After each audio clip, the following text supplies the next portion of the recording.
Estimados padres de familia y cuidadores, reciban un cordial saludo desde el Centro Educativo 30 de Agosto y el Proyecto de Educación Sexual y Construcción de Ciudadanía. El día de hoy hablaremos sobre la educación para la sexualidad y la importancia de impartirla desde la familia. Partimos de una pregunta: ¿para qué hablar de sexualidad en casa? Dos razones fundamentales. La mayoría de estudios señalan la educación previene la violencia sexual, evita además, por ejemplo, embarazos a temprana edad y desde luego evita truncar proyectos de vida. Se debe transmitir ese conocimiento científico sobre la sexualidad que también ayude a desmontar los estereotipos de género. Para hablar de sexualidad es necesario superar la vergüenza, escuchar sin juzgar ni censurar, hablar con absoluta sinceridad, dar el primer paso si nuestros hijos o hijas no se animan. Y algo más, nunca es demasiado temprano para empezar. Los temas se desarrollan según la edad, pero no debemos esperar a que llegue la adolescencia para empezar a hablar con nuestros hijos de sexualidad. Y también debemos partir de esos derechos de los niños y niñas, esos derechos básicos que tienen los niños y niñas, los cuales también nos van a ayudar en este proceso de educación para la sexualidad. Aquí les mencionamos algunos. Tener sus propias ideas, tienen derecho también a expresar su opinión, a pedir explicaciones de las cosas, hay que enseñarles a decir que no. Ser alimentados y cuidados, igualmente tienen derecho a recibir una educación sexual adecuada, estar protegidos por sus padres y autoridades, recibir cuidados médicos cuando se enferman, estar protegidos de los malos tratos, explotación y abusos sexuales. Aquí hemos tomado algunos derechos de los niños que tienen que ver con ese tema que estamos abordando. Se debe enseñar entonces en materia de educación para la sexualidad, se deben brindar estrategias de cuidado personal y autoprotección, se debe dar información que les permita identificar posibles situaciones de amenaza, por ejemplo, el quedarse solos con una persona, el estar confiando en personas que ellos no conocen. Pautas para la deconstrucción de estereotipos de género, esos que se van creando, por ejemplo, desde pequeños, cuando a los niños se les dice que deben utilizar color azul y las niñas color rosado, cuando hay cierto tipo de juguetes para niño o niña. Esto ocasiona realmente un daño en esos estereotipos de género que no son más que unos imaginarios sociales que se van creando. Enseñarles que existen en su cuerpo unas partes públicas y otras partes privadas y que nadie puede acceder a ellos. Si les genera incomodidad, nervios, tristeza, por ejemplo, miedos, hasta las partes públicas, ellos tienen derecho a no permitir que nadie los toque. Es necesario también en este caso hablarles de los procesos fisiológicos que ocurren en sus cuerpos, por ejemplo, la menstruación en las niñas. Hablarles de los toques saludables y no saludables.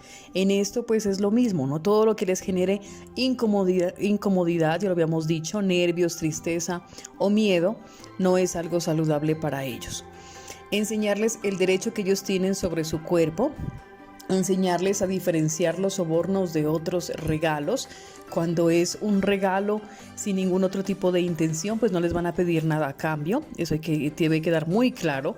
Enseñarles cuáles son los secretos que se deben guardar y cuáles no. Es necesario que ellos tengan la confianza de decirle a papá o a mamá lo que está ocurriendo si alguien les pide, por ejemplo, guardar un secreto. Inculcarles la importancia de pedir ayuda en situaciones de riesgo. En eso deben saber identificar cuáles son esas personas de confianza, a quién acudir en el momento en que lo necesiten, porque muchas veces en el abuso sexual, por ejemplo, se encuentra que el mismo agresor está en casa. Entonces se debe identificar en quién puede confiar para pedir ayuda. Inculcarles el respeto por su cuerpo, por sus decisiones y en eso es importante, por ejemplo, no obligarlos, ¿no? Ni a dar besos, ni a sentarse sobre las piernas de alguien si no lo quieren. Eso debe ser absolutamente voluntario y no debemos de estar a cada momento insinuando que es necesario que den besos, que den abrazos, que se sienten sobre las piernas de algún familiar. En cuanto a los adolescentes, la educación sexual debe partir desde los derechos sexuales y reproductivos. En este caso, entender el derecho a decidir libre y responsablemente tener hijos o no. Ellos también tienen derecho a recibir servicios de atención en salud sexual y reproductiva integrales, recibir atención en salud sexual de calidad sin importar la edad, el sexo, raza, estado civil, su orientación sexual o identidad de género, recibir información y educación sobre sexualidad y recibir capacitación sobre el derecho a la intimidad, la libertad, la integridad y la dignidad que son tan fundamentales en la adolescencia. Desde casa, pues en el caso de los adolescentes, de los preadolescentes, es necesario abordar cómo tener una maternidad segura. Hablar de ese inicio de las relaciones sexuales y cómo no debe ser algo acelerado, cómo debe ser una decisión muy bien tomada, con respeto por sí mismos, por su cuerpo.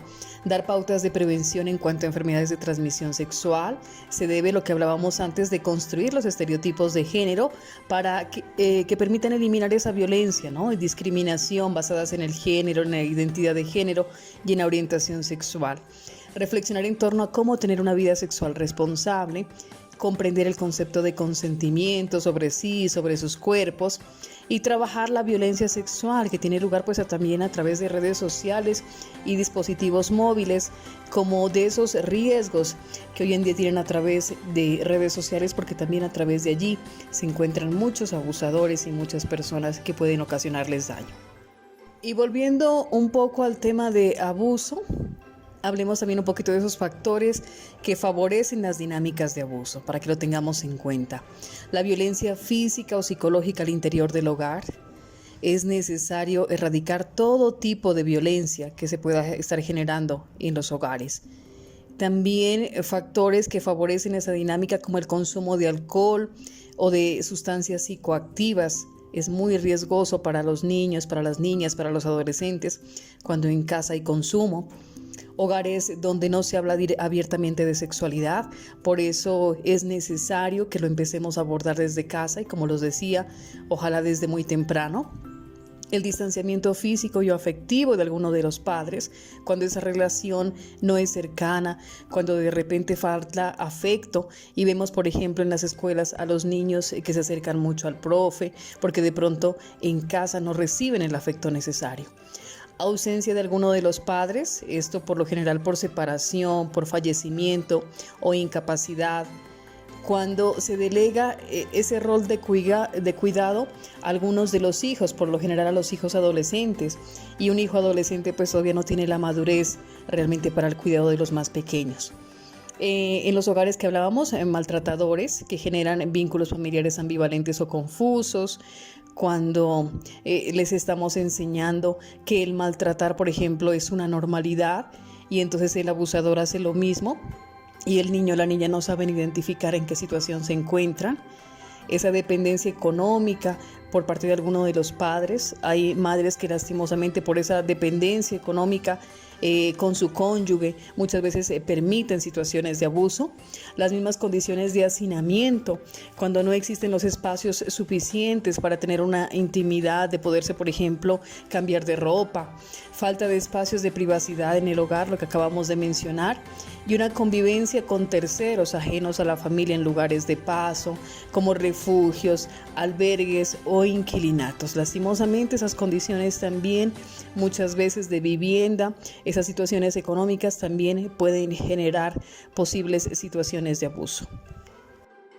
Y finalmente, todo ese tema de educación para la sexualidad está citado pues desde lo reglamentario, desde las leyes 1620 de convivencia escolar, la ley 115 de 1993, y se define como el proceso de enseñanza, aprendizaje, cuya finalidad es desarrollar en los educandos habilidades para tomar decisiones informadas, autónomas, responsables, saludables, orientadas al bienestar. Los estudiantes deben aprender a manejar situaciones de riesgo de acuerdo a las siguientes temáticas, menciona la ley, relacionadas con el cuerpo y el desarrollo humano, la reproducción humana, la salud sexual y reproductiva y los métodos de anticoncepción, así como las reflexiones en cuanto a actitudes, intereses y habilidades en relación con las emociones, la construcción cultural de la sexualidad, los comportamientos culturales de género, la diversidad sexual, la sexualidad y los estilos de vida sanos como elementos fundamentales para la construcción de un proyecto de vida sano. Entonces, esa es la meta, que nuestros estudiantes den continuidad con sus proyectos de vida, que lo hagan de la mejor manera posible, y para eso el llamado es también a desde casa empezar con una educación sexual, a empezar a hablar de esos temas de sexualidad. Les agradecemos mucho por su tiempo y esperamos encontrarnos en otra oportunidad. Muy amables.